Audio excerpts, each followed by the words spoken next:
श्री रसिक देव जी महाराज, उनका एक पद में कथा में गाता हूं, भाग्य बड़ो वृंदावन पायो। वो भी बुंदेलखंड में ही जन्मे और भगवत इच्छा, भगवत कृपा से, भगवत संयोग से आज उनका जन्मोत्सव भी, आज उनका प्राकट्य उत्सव है। श्री रसिक देव जी महाराज यहीं बुंदेलखंड की भूमि पर प्रकट हुए और फिर बाद में आप वृंदावन विराजे और वृंदावन में श्री जगन्नाथ भगवान का ही रूप जिनको कहा गया, ऐसे श्री नरहरि देव जी प्रकट हुए। नरहर देव जी के आप शिष्य थे। कौन? श्री रसिक देव जी। ध्यान से सुनना, परीक्षा कैसी लेते हैं ठाकुर जी। गोरीलाल कुंज वृंदावन में विराजमान है, आप लोग दर्शन करना। महाराज जी तो यहां विराजते ही हैं, उनके कई अनुयायी भी हैं। अच्छा देखो कैसा कैसा अद्भुत नाम है। क्या नाम है? गोरीलाल। कौन है? गोरीलाल। लाल तो सांवरे हैं, फिर गोरी कैसे है गए? ये अद्भुत रहस्य है, कईयों को नहीं पता होगा। कई लोग गोरीलाल कुंज जाते हों, उनको भी नहीं पता होगा कि गोरीलाल क्यों है। क्योंकि वहां पर लाल जी जो हैं, ठाकुर जी जो हैं, वो श्री जी के रूप में विराज रहे हैं और श्री जी जो हैं वो ठाकुर जी के रूप में विराज रहे हैं। इसलिए लाल जो है वो गोरी का रूप धारण करके बैठे हैं, इसलिए गोरीलाल, गोरीलाल बिहारी। विपरीत श्रृंगार में है, श्यामा श्याम गोरीलाल। तो गोरीलाल ठाकुर जी जिनके माथे विराजे, ऐसे श्री नरहर देव जी के शिष्य हुए श्री रसिक देव जी। तो रसिक देव जी ठाकुर जी से भी ज्यादा, अपने प्रिया प्रियतम से भी ज्यादा स्नेह, ज्यादा श्रद्धा, ज्यादा भाव अपने गुरु के प्रति रखते थे, नरहर देव जी के प्रति।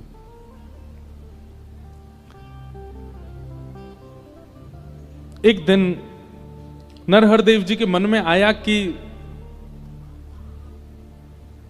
रसिक देव जी का परीक्षण किया जाए कि इनका प्रेम कैसा है मेरे प्रति। और आपने क्या किया? अपने ही एक शिष्य को बुला करके कहा कि भाई देखो, हम तुमको एक अभिनय करना है और हमारी आज्ञा है। बहुत ध्यान से सुनिएगा सब लोग। तुमको एक अभिनय करना है, एक नाटक करना है। क्या?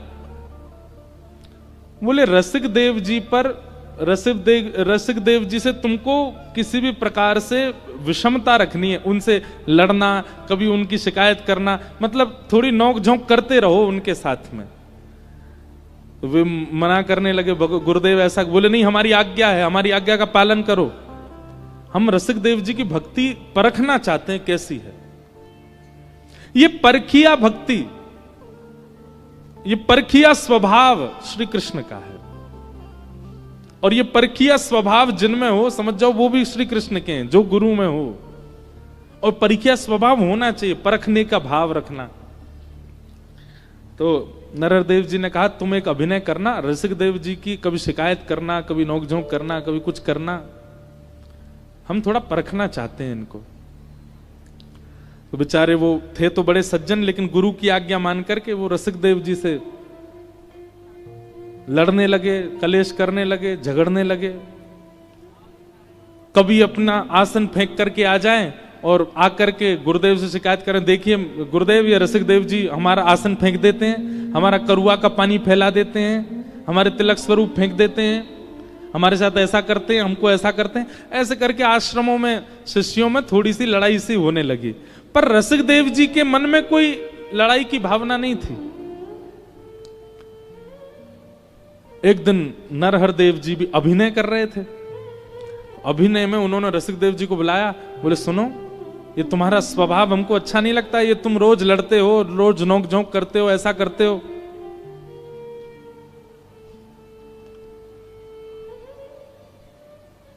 वैष्णव का स्वभाव होता है कि वो ज्यादा सफाइयां नहीं देता। उसकी गलती नहीं है, फिर भी अगर उस पर किसी बात का आरोप लगता है तो वो नीचे नजर करके स्वीकार सहन कर लेगा और नहीं चाहेगा कि वो बताए कि मैंने ऐसा नहीं किया। ये एक वैष्णवी स्वभाव होता है। रसिकदेव जी ने कुछ किया तो था नहीं, लेकिन गुरुजी डांट रहे हैं कि तुम्हारा स्वभाव अच्छा नहीं है, तुम ऐसे आसन फेंक देते हो, ये करते हो, वो करते हो। यहां तक तो ठीक था, लेकिन इसके बाद गुरुजी नाराज होकर के बोले, हमने निर्णय लिया है, बहुत शिकायत तुम्हारी आने लगी है, तुम अब आश्रम छोड़ करके चले जाओ, हमारी सेवा से दूर हो जाओ। ये बात सुनकर के रसिकदेव जी तो कांपने लगे, हाथ जोड़ करके बैठ गए। बोले, गुरुदेव आप जो दंड देंगे मुझे सब स्वीकार है, पर आपसे दूर मत कीजिए मुझको। बोले, हम जो दंड देंगे सब स्वीकार है। बोले, हाँ तो हमारी आज्ञा मानो, हमसे दूर चले जाओ, आश्रम छोड़ दो। बहुत सुंदर चरित्र है। रसिकदेव जी आश्रम छोड़ के चले गए, गुरु की आज्ञा मान के। वो उन गुरु का त्याग करके चले गए जिन गुरु को देखे बगैर एक क्षण नहीं रहते हैं। चले गए, यमुना जी के तट पर रोने लगे, वृंदावन को हृदय से लगाने लगे, मुझसे अपराध हो गया, गुरुजी ने मेरा त्याग कर दिया। तो रसिकदेव जी की भी बड़ी महिमा थी, सब लोग उनको बहुत वंदन करते थे। कुछ वैष्णव वृंदावन के गृहस्थी आए, आकर के रसिकदेव जी को प्रणाम करने लगे। बोले, आप रोया मत कीजिए, आप इतने व्याकुल मत हुआ कीजिए, बताइए ना हम क्या सेवा करें आपकी। तब आपने एक ब्रजवासी गृहस्थी से कहा, बोले सुनो, गुरुजी ने तो हमारा त्याग कर दिया, पर हम गुरु के बिना रह नहीं पा रहे, हम गुरुजी के दर्शन के बिना रह नहीं पा रहे। तुम एक काम करो, तुम गुरुजी के पास जाओ और गुरुजी के जो वस्त्र होते हैं नित्य स्नान के बाद के, उनको धोने की सेवा तुम मांग के ले आओ, तुमको वो सेवा दे देंगे। तो वस्त्र लाके तुम मुझको दे दिया करना, मैं गुरुदेव के वस्त्र नित्य धो करके, सुखा करके, व्यवस्थित करके, एक सेवा तो मेरे प्राण उसी से बचे रहेंगे, नहीं तो मैं मर जाऊंगा। वो ब्रजवासी गए और नरहरदेव जी से कहा, बोले आपकी आज्ञा हो तो आपके वस्त्रों को धोने की और सुखा के व्यवस्थित करने की सेवा हमको मिल जाए। नरदेव जी बोले, अरे इसमें कौन सी बड़ी बात, ठीक है, हाँ भाई सुनो, कल से हम स्नान करेंगे, उसके बाद हमारे वस्त्र इनको दे दिया करो। और वो ब्रजवासी क्या करते, सारे वस्त्र ले जा करके यमुना के तट पर रसिकदेव जी को दे देते, और रसिकदेव जी धोते, सुखाते, इत्र आदि लगा के बहुत व्यवस्थित करते, और उन्हीं को ही प्रणाम करके और गुरुदेव की सेवा में भेजते। कुछ दिनों के पश्चात नरहरदेव जी बोले, सेवा करने वाले का एक स्वरूप है कि उसकी सेवा जैसी पहले दिन थी वैसी एक महीना बाद होती नहीं है, थोड़ी बहुत कमियां तो होती हैं। हर दिन सेवा में कटौती तो होती है, पर ये कैसी सेवा मेरे वस्त्रों की कर रहे हैं कि पहले दिन जैसी सेवा थी उससे दुगनी दुगनी बढ़ती जा रही है। इतना सुंदर इत्र महकता है, ऐसे एक एक वस्त्र के एक एक सूत बिल्कुल व्यवस्थित धुले हुए, इतना सुंदर आकृति से उसको लपेट के गही बना करके भेजना, ये मुझे लगता है कि ये गृहस्थी तो नहीं करता है इस कार्य को। ये कहीं ऐसा तो नहीं वो रसिकदेव को हमने भगा दिया, कहीं वही तो नहीं करता है। आपने गृहस्थ जो ब्रजवासी तो उनको बुलाया, वो बुला कर ये इधर आओ, झूठ मत बोलना, आज्ञा, वस्त्र कौन धोता है, सच सच बताओ। अब झूठ कैसे बोले, हाथ जोड़ के कहा, हम तो ले जाते हैं, पर यमुना तट पर आपके विरह में व्याकुल श्री रसिकदेव जी वे सेवा करते हैं। नेत्र बंद हो गए, मन में तो प्रेम उमड़ रहा है रसिकदेव जी के प्रति, पर नरहरदेव जी को परीक्षा लेनी है, और नरहरदेव जी ने गुरु के रूप में कृष्ण ही परीक्षा लेते हैं। तुरंत आप खड़े हो गए, ताम्रवर्ण कर लिया मुख का और कहा, मुझसे झूठ बोला, धोखा दिया, जिसको हमने अपने से दूर कर दिया उससे वस्त्र धुलवा के लाते हो तुम, उसको जाके कह दो मेरी आज्ञा है, गुरु घर त्याग दिया, अब वृंदावन भी त्याग दे, चला जाए यहां से। वो बेचारे गृहस्थी तो बड़े व्याकुल हो गए, मेरी आज्ञा है जाकर के कह दो। आप रोते रोते गए और यमुना तट पर बैठे श्री रसिकदेव जी से जाकर के कहा, आज गुरुजी ने बहुत क्रोध में, उनको पता चल गया कि आप वस्त्र धोते हैं और उन्होंने आज्ञा की है कि आप वृंदावन छोड़ के चले जाओ। अब तो इतने व्याकुल हो गए, बोले पहले तो गुरुजी से दूर हो गए, अब वृंदावन से भी दूर। लेकिन गुरु आज्ञा है, रोते बिलखते गिरते पड़ते वृंदावन से भी जाने लगे। कहां गए? मथुरा आ गए और मथुरा में यमुना जी के तट पर रहने लगे। कम से कम ब्रज तो नहीं छूट रहा, गुरु घर छूटा, वृंदावन छूटा, ब्रज तो मिलता रहे मुझे। मथुरा में रहने लगे, कई सारे ब्रजवासी उनको प्रणाम कर, वो रोते ही रहते, पूरे दिन विलखते रहते, प्राण हरिदास जीवन हरिदास, बस यही कहते रहते, यही गाते रहते, अपने गुरु का स्मरण करते रहते।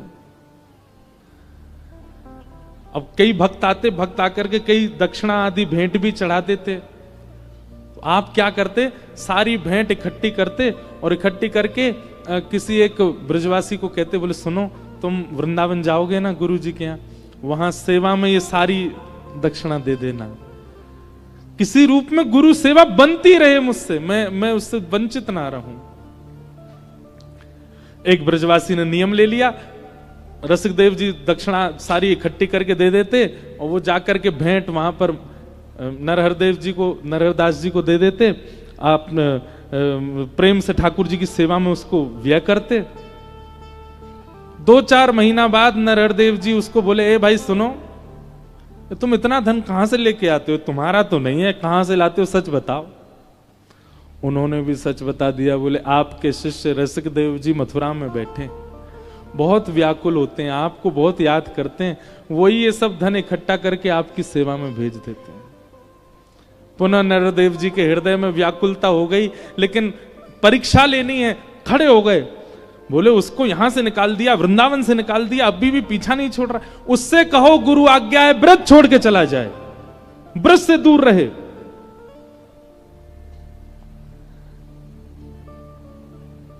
कितना परीक्षण हो सकता है? आप विचार करो, आपकी क्या परीक्षा होती होगी, कैसी परीक्षा लेते हैं ठाकुर जी,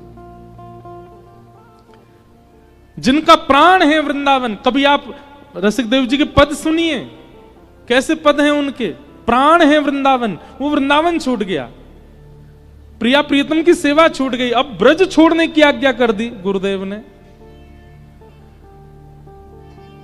रसिक देव जी को जाकर के ये बात जब बताई, आप पछाड़ खा के गिर गए, रोने लगे, विलखने लगे। लेकिन अपने गुरु से जाके ये कह दूं कि मैंने गलती नहीं की, आप जबरदस्ती, ऐसा उनका स्वभाव नहीं। आप जब आश्रम छोड़ के गए थे तो आपके साथ किशोर देव जी आदि कई और भी भक्त चले गए थे। उन सबको संग लेकर के आपने कहा ब्रज से दूर कहां जा सकते हैं। तब आप बुंदेलखंड आए और पुनः बुंदेलखंड में आकर के यहीं सागर के समीप एक गांव में व्यवस्थित हो गए और यहां रहकर के आपकी विरह वेदना, आपके चित्त की व्याकुलता इतनी आर्त हो गई, रात रात भर आप रोते रहते, वृंदावन की याद करके, प्रिया प्रियतम की याद करके, अपने गुरुदेव की याद करके।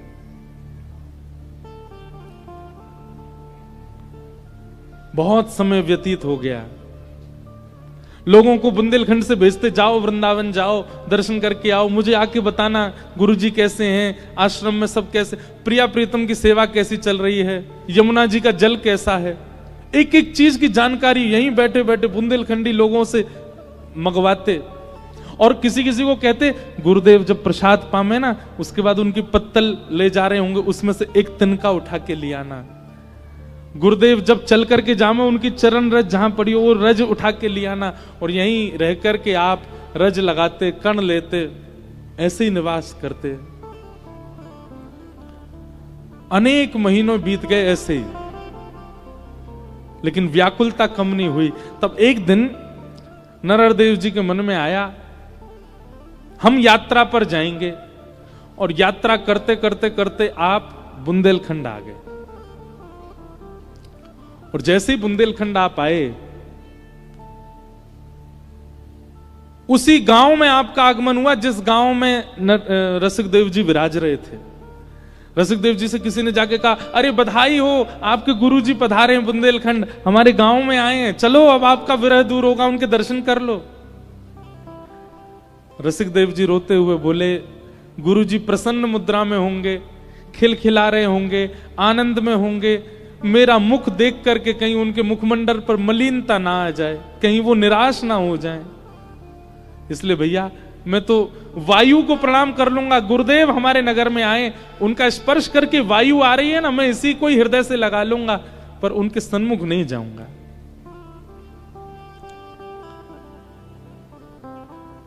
नरदेव जी बुंदेलखंड में किसी गांव में विराज गए। कई सारे वैष्णव घेर करके रसिकदेव जी को बैठे थे और सब कह रहे थे आप चलो। आप अचानक से बैठे बैठे जोर जोर से रोने लगे। किसी ने पूछा आप क्यों रो रहे हैं? अरे बोले, एक भोली भाली बुंदेलखंड की मैया गरम गरम दूध लेके गई, उसने गुरुदेव को पिला दिया और गुरुदेव ने मुख में लगाया, मुख में लगते ही गुरुदेव के मुख में छाले पड़ गए हैं। अरे कोई जाओ, जाकर के रोको, मेरे गुरु की सेवा में दिक्कत हो रही है। यहाँ के भोले भाले लोगों को कहो ऐसी कोई सामग्री ना दें जिससे उनको कष्ट हो। छाले पड़ते हैं नरहर देव जी को, पर उन छालों को अपने ऊपर धारण कर लेते हैं श्री रसिकदेव जी। पूरे दिन औषधि मुख में लगा के बैठे रहते हैं, अपने गुरु के ऊपर आ रहे आर्तों को लेने लगे। ऐसा प्रेम श्री रसिकदेव जी का। ब्रह्म मुहूर्त में सुबह सुबह नरहर देव जी स्नान के लिए नदी के पास जा रहे थे, तभी किसी वृक्ष की टहनी ऐसी निकली थी, वो माथे से लग गई। जैसे ही लगी, सोते हुए श्री रसिकदेव जी उठ करके बैठ गए, सिर पकड़ के बैठ गए। अरे मेरे गुरुदेव के संग कोई जाओ, वो अंधेरे में घूम रहे हैं, उनके माथे पर टहनी लग गई है। और आपने जैसे हाथ दूर किया तो लगी तो थी नरहर देव जी को, पर रक्त निकलने लगा रसिकदेव जी के। ऐसा प्रेम। जब परीक्षा की अतीत हो गई और नरहर देव जी लौट करके जैसे ही वृंदावन आए, तो गोरीलाल कुंज में जो प्रिया प्रियतम विराज रहे थे, उनके जैसे दर्शन किए तो नेत्रों में आंसू भरे हुए प्रिया प्रियतम के। नरहर देव जी ने प्रणाम किया, बोले जय जय, सेवा में कोई कमी आप रुदन कर रहे हैं। तब दोनों श्यामा श्याम प्रकट हो गए और प्रकट होकर के नरहर देव जी के गले लग करके बोले, अभी इसी वक्त बुंदेलखंड से श्री रसिकदेव जी को बुलवाओ, हम उनके बिना नहीं रह पा रहे, उनके बिना हमारा मन नहीं लग रहा। अब हो गई परीक्षा, बहुत हो गई परीक्षा, अब परीक्षा मत लो, उनको अभी बुलाओ।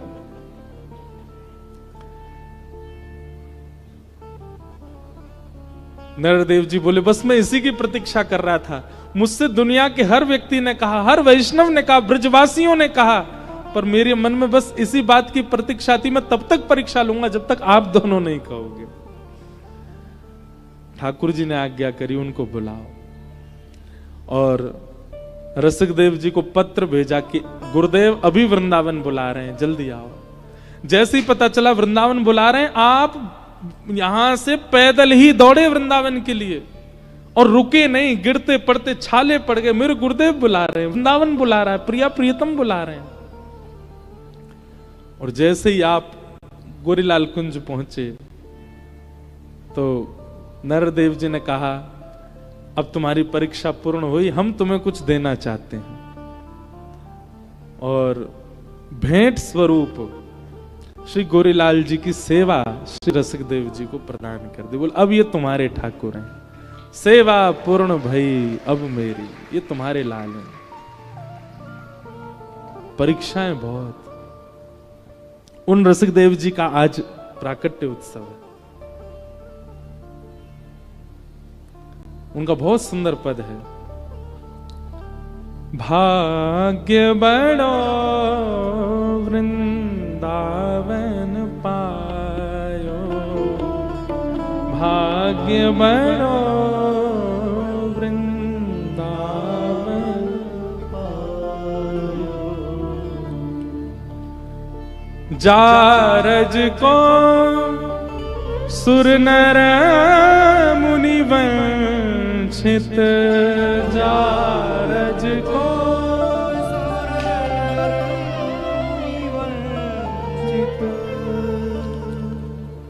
जारज को सुर नर मुनि वंचित, जारज को सुर नर मुनि वंचित, दाव भलो बनियायो,